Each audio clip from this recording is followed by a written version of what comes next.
Que tengan un día maravillosamente bendecido a todas las personas que nos sintonizan hoy. Y para arrancar nuestra exploración, quiero que imaginemos la experiencia de entrar a un gran museo antiguo. Me encanta esa idea. Caminamos por un pasillo y de pronto vemos una pintura magnífica, increíblemente detallada. Pero al acercarnos, resulta evidente que la lona tiene unos cortes violentos. Claro, unos tajos inmensos que van de lado a lado. Exactamente. Y ante esa imagen, pues un grupo de personas miraría el lienzo y diría, ¡qué artista tan terrible! Su obra es un desastre, no tiene ningún sentido.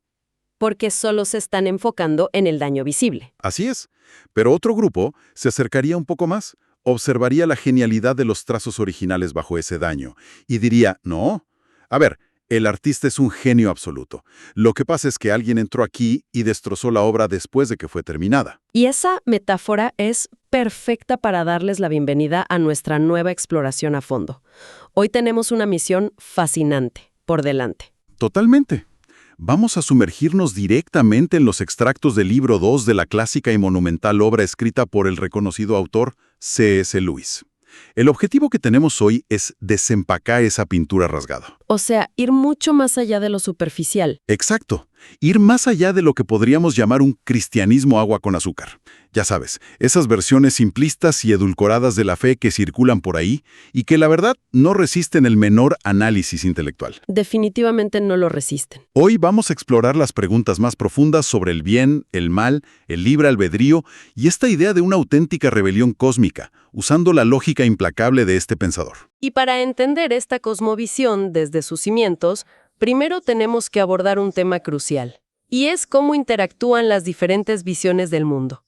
Porque hay un mito moderno muy arraigado que asume que si una creencia es cierta, todas las demás tienen que ser un disparate total. Sí, es un mito completamente paralizante para cualquier debate. Es paralizante en realidad. Y lo fascinante de este análisis es cómo desmantela esa exigencia de blanco o negro utilizando una simple analogía con la aritmética. Pensemos en una ecuación matemática básica, digamos la suma de 2 más 2. Solo hay una respuesta absolutamente correcta que es 4. Exacto. Ahora, si una persona dice que la respuesta es 5 y otra afirma categóricamente que es 70, pues es evidente que ambas respuestas son técnicamente incorrectas. Sin embargo, la persona que dijo 5 está muchísimo más cerca de la verdad. Claro, aceptar una verdad particular no te obliga a clasificar todas las demás posturas como un error del 100%. Tal cual. Por ejemplo, la visión cristiana se alinea con la abrumadora mayoría de la humanidad, históricamente hablando, en la creencia fundamental de que existe un poder superior. Esto va en contraposición a la minoría materialista moderna, que ve el universo como un simple accidente ciego.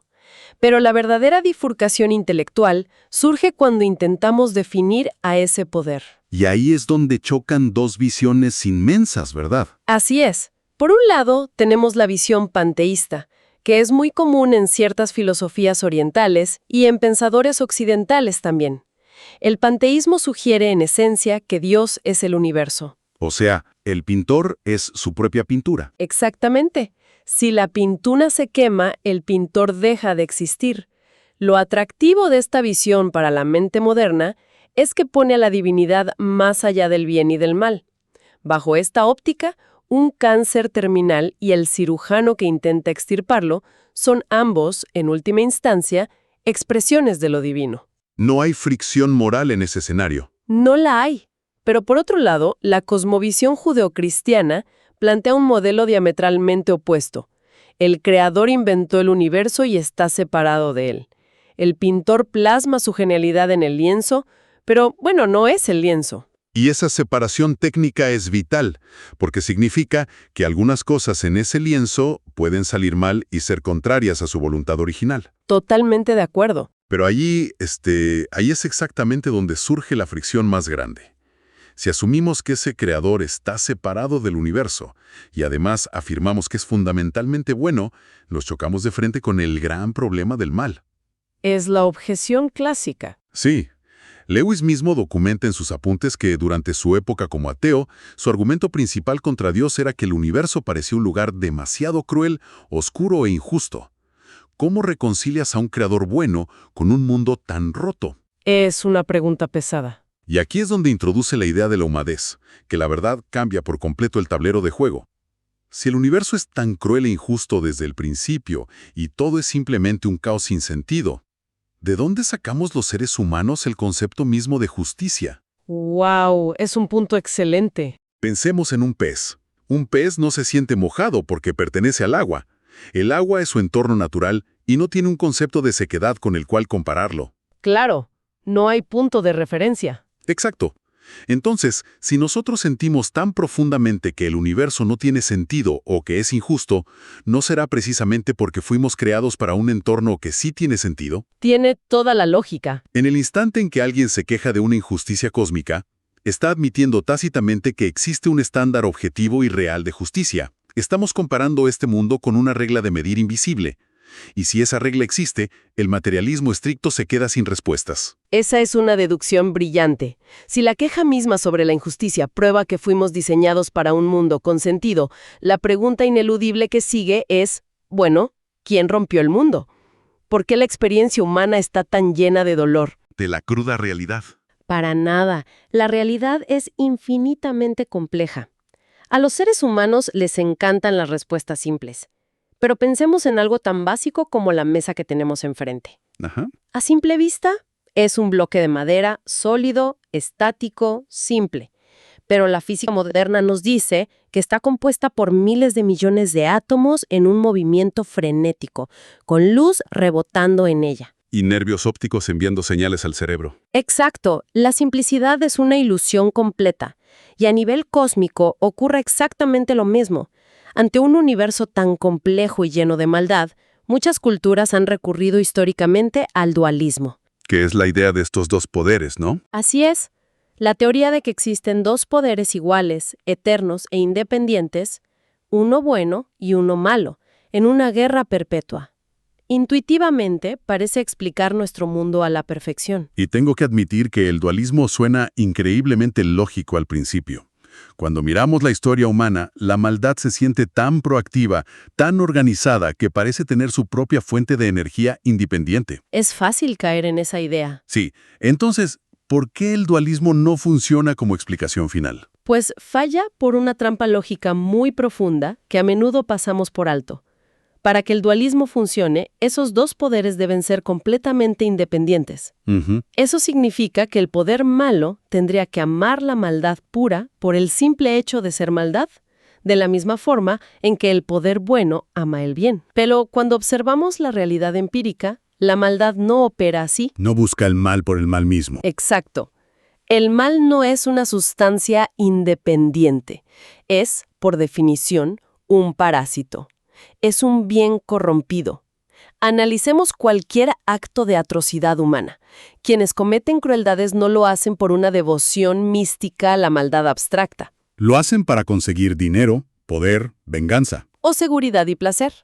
Y el dinero, el placer y el poder son, en su diseño original, cosas buenas. La maldad es buscar esas cosas buenas de la manera equivocada, o con una intensidad destructiva que ignora a los demás. Claro. El texto ilustra esto con una claridad perturbadora usando el sadismo. Una perversión requiere la existencia de algo normal para poder pervertirlo. No es posible explicar la sexualidad sana a partir de la perversión, pero sí se puede explicar la perversión como una distorsión de lo sano. Es decir, necesita de lo sano para existir. Exactamente. Por lo tanto, el mal necesita inteligencia, voluntad y existencia para poder operar. Y la inteligencia, la voluntad y la existencia son dones creados por el poder del bien. El mal está peleando una guerra usando armas robadas de la armería de su oponente. Carece por completo de originalidad. Totalmente. Y esa es la imagen de la pintura rajada otra vez. El vándalo no creó la lona ni los colores, solo usó su libertad para destruir lo que ya estaba hecho. Así es. Y esto reconfigura por completo la forma en que entendemos nuestro lugar en el mundo. Si el mal es este parásito masivo, esta rebelión que ha secuestrado las cosas buenas, entonces no vivimos en un universo neutral donde a veces pasan cosas malas. No, para nada. Literalmente vivimos en territorio ocupado por el enemigo. Es una zona de guerra cósmica. Y hay una metáfora en los apuntes que ilustra esto de una manera que me parece fascinante. A ver, cuéntame. Dentro de una zona ocupada, ¡Wow! ¡Qué imagen tan potente! Sí, es un acto subversivo. Es resistencia pura contra las fuerzas de ocupación que quieren mantener a la población dormida y dócil. Y esa imagen del territorio ocupado genera inmediatamente el mayor obstáculo intelectual para cualquier mente inquisitiva. Si existe un creador supremo, el autor legítimo de este universo, y tiene el poder absoluto, ¿por qué permite que el enemigo ocupe su territorio? Esa es la pregunta del millón. ¿Por qué tolerar esta guerra civil cósmica un segundo más? Pues la respuesta se encuentra en el riesgo más aterrador y a la vez magnífico del diseño original, que es el libre albedrío. Si el objetivo del creador fuera la obediencia perfecta y mecánica, habría diseñado un universo poblado por autómatas preprogramados. Pero un universo de máquinas no tiene valor real, digamos. Exacto, no lo tiene. El libre albedrío abre la puerta al horror y al mal, es cierto, pero es el único mecanismo concebible que hace posible el amor genuino, la alegría y la bondad. El éxtasis de una relación voluntaria requiere la capacidad absoluta de rechazarla. Tiene que ser una elección real. Así es. Visto de esta forma, el relato del pecado original no trata sobre romper reglas arbitrarias o morder frutas prohibidas. Trata sobre el deseo humano primordial de ser nuestros propios maestros. Es el intento de la criatura de inventar una estructura de felicidad totalmente aislada de su creador. Básicamente, es el intento constante de ser nuestros propios dioses. Y para explicar por qué ese intento siempre termina en catástrofe, los apuntes introducen el concepto del motor humano. Es una analogía muy de ingeniería. Sí, pensemos en cómo funciona la ingeniería. Un ingeniero diseña un motor de combustión para que opere con un combustible muy específico, digamos gasolina de alto octanaje. Si alguien decide llenar el tanque con agua, arena o jugo de naranja, pues el motor no va a funcionar, simplemente se va a fundir. Claro, lo arruinas por completo. La lógica aquí es que el ser humano fue diseñado con una arquitectura espiritual específica que solo funciona con Dios mismo como combustible. No hay otra fuente de energía compatible con el diseño. Es un diseño exclusivo. Exacto. Entonces, cuando revisamos la historia de la humanidad, el colapso de imperios, las guerras interminables, la explotación cíclica, el vacío existencial a pesar de la riqueza, no estamos viendo simplemente mala suerte social.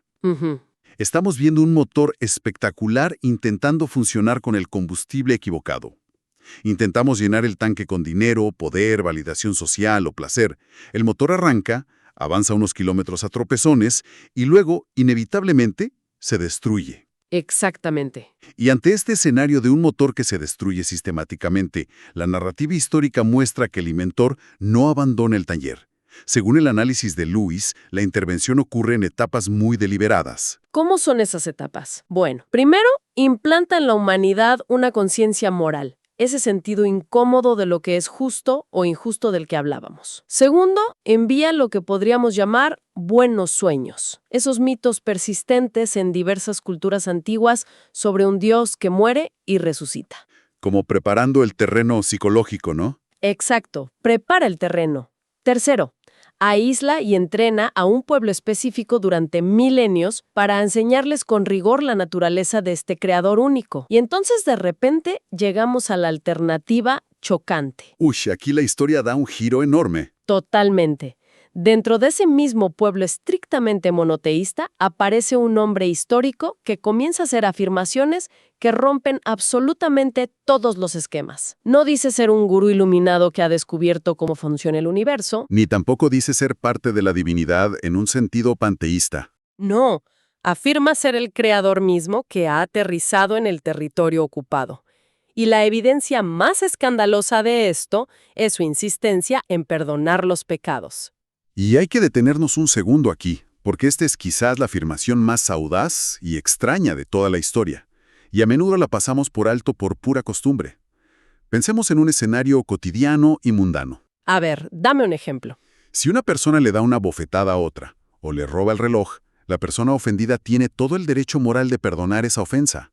Pero imaginemos que un tercer individuo, un completo extraño que observa desde la otra acera, se acerca al agresor y le dice, tranquilo, te perdono por haberle robado el reloj a esa persona. Es un acto de presunción ridículo. Es la definición de locura. Nadie tiene el derecho de perdonar ofensas cometidas contra otros, a menos que, y este es el punto de quiebre lógico, a menos que ese extraño sea realmente el autor de las leyes morales que se rompieron. Claro, el creador de las reglas. A menos que él sea la parte principal ofendida en cada acto de crueldad humana. Esta es la razón por la cual reducir a esta figura histórica a un simple gran maestro moral es lógicamente insostenible. No encaja. Para nada. Un hombre ordinario que dice las cosas que él dijo no sería un gran maestro moral. Sería un lunático al nivel de alguien que afirma ser un huevo frito. O sería una entidad profundamente maligna intentando engañar a la humanidad. O es quien dice ser, o es un fraude catastrófico. No hay espacio para palmaditas condescendientes en la espalda. Esa es la encrucijada inevitable. Es el famoso trilema. Y si la lógica nos empuja a aceptar esa afirmación chocante y reconocer su identidad, la siguiente pregunta desestabiliza toda la estructura. ¿Por qué el aterrizaje en territorio enemigo tuvo que terminar en una ejecución? ¿Cuál es la mecánica detrás de todo esto, digamos? Exacto. El texto hace una distinción muy liberadora aquí. A lo largo de los siglos se han formulado innumerables teorías teológicas complejas sobre la expiación. Pero esas teorías son, en el mejor de los casos, diagramas técnicos. Como un manual de instrucciones. Sí, lo esencial es el hecho de que funciona. La analogía de la comida es perfecta para esto. Una persona se sienta, come un plato nutritivo, y ese alimento le da energía y mantiene su cuerpo funcionando. Y eso ocurre aunque no sepas nada de nutrición. Exacto. Ese proceso ocurre con éxito independientemente de si la persona comprende la compleja bioquímica de la síntesis de proteínas y la absorción de vitaminas. Las teorías teológicas son intentos de explicar la digestión espiritual, pero lo que salva es el alimento en sí. Me parece una forma muy práctica de verlo. Y para ilustrar la mecánica básica, se nos presenta la paradoja del arrepentimiento. Para salir del abismo de la rebelión, el ser humano necesita rendirse, deponer las armas y matar su propio orgullo. Eso es el arrepentimiento genuino. Pero ahí hay un problema inmenso, ¿no? Un callejón sin salida. Solo una criatura mala necesita arrepentirse, pero precisamente debido a su maldad y su orgullo, es incapaz de lograr una rendición perfecta. Cuanto más corrupto es el motor, menos capaz es de repararse a sí mismo. Tiene mucho sentido. Ni posee la capacidad biológica o existencial para la rendición, el sufrimiento y la muerte. O sea, es un bloqueo existencial total. La humanidad necesita desesperadamente arrepentirse, pero estamos demasiado rotos para hacerlo bien. El Creador podría hacerlo perfectamente, pero no tiene por qué arrepentirse, ni puede morir. Es un nudo imposible. Y la única salida lógica es una figura que comparta ambas naturalezas. Ahora, esto me genera un conflicto, y es una crítica que se escucha constantemente. Sí, me imagino cuál es. Muchas personas argumentan, ¿no es profundamente injusto que esta figura pudiera soportar la agonía y lograr esta rendición perfecta simplemente porque tenía la ventaja de ser Dios? Es como hacer trampa en un examen porque tienes las respuestas. Es una queja súper común. Pero los apuntes desmantelan esta queja con la analogía del banco de arena, que requiere que cambiemos nuestra perspectiva. Si un individuo se está ahogando en la corriente violenta de un río, tragando agua y perdiendo las fuerzas, y un rescatista se adentra en el agua para sacarlo, ¿acaso la persona que se ahoga le gritaría, «¿No es justo que me salves? Tú tienes una ventaja injusta porque tienes un pie apoyado firmemente en un banco de arena bajo el agua»? Sería completamente absurdo. Es absurdo. La persona que se ahoga necesita que el rescatista tenga esa ventaja. Si el rescatista estuviera en la misma posición de debilidad, pues ambos se ahogarían.